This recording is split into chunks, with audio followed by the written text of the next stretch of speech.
Every single day, we witness people lie, cheat, and commit injustices against one another for personal gain. Our instinct is to immediately categorize these people as evil. We assume they intended to cause harm, and we demand they be punished for their choices. In the 5th century BCE, Athens was at its peak. It was a society defined by military dominance, wealth, and a pursuit of external glory. But this creates a contradiction. A civilization possessing great art and power was deeply corrupt. Despite their success, the Athenians were failing to live a life that was actually good. While other thinkers studied the stars or physics, Socrates turned his attention toward human morality. He began asking a question that challenged his city's foundations. What actually is a good life? To the Athenian elite, the answer was simple. They equated goodness with political power, massive amounts of wealth, and winning arguments in the assembly.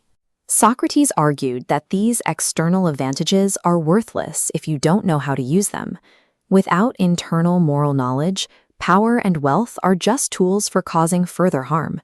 This led to his most famous conclusion: virtue is knowledge. Morality is not a personality trait, but a learned understanding.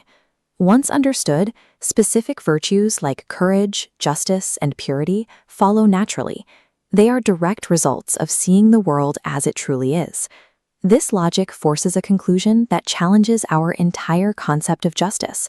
No human being ever commits a wrong act on purpose. When someone commits a crime or an injustice, they are making a calculation. They have mistakenly decided this specific action will bring them some form of benefit or happiness. This redefines the concept of evil. Instead of a malicious force in the heart, evil is a severe cognitive error. It is a fundamental ignorance of what is actually good for the soul. If wrongdoers are essentially confused about reality, then the traditional desire to punish them is logically flawed. While the state wanted to lock people in cells, Socrates argued for mandatory education. He called himself a midwife of the mind. He didn't lecture. He asked relentless questions to help people pull the truth out of their own consciousness. This process was incredibly painful. It forced people to confront the fact that they didn't know nearly as much as they claimed, which made Socrates one of the most hated men in the city. But for Socrates, true justice wasn't about revenge. It was about dismantling the internal ignorance that allowed bad behavior to exist in the first place.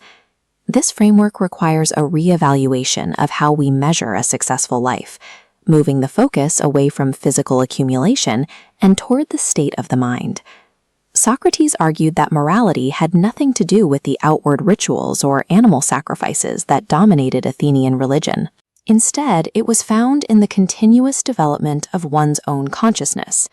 This led to his most famous requirement, the examined life. It is the daily, relentless practice of questioning your own motives.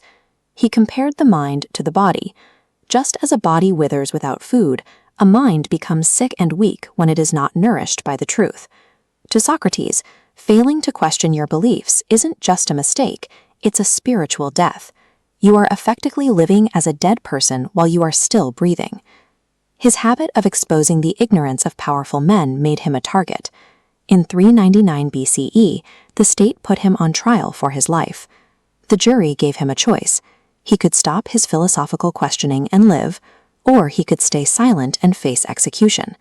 Socrates refused to compromise. He chose to drink the poisonous hemlock, proving he valued his principles more than his own survival. In his final moments, he demonstrated his core belief. The integrity of the soul is more important than the safety of the body. He proved that a life without self-examination is simply not worth living.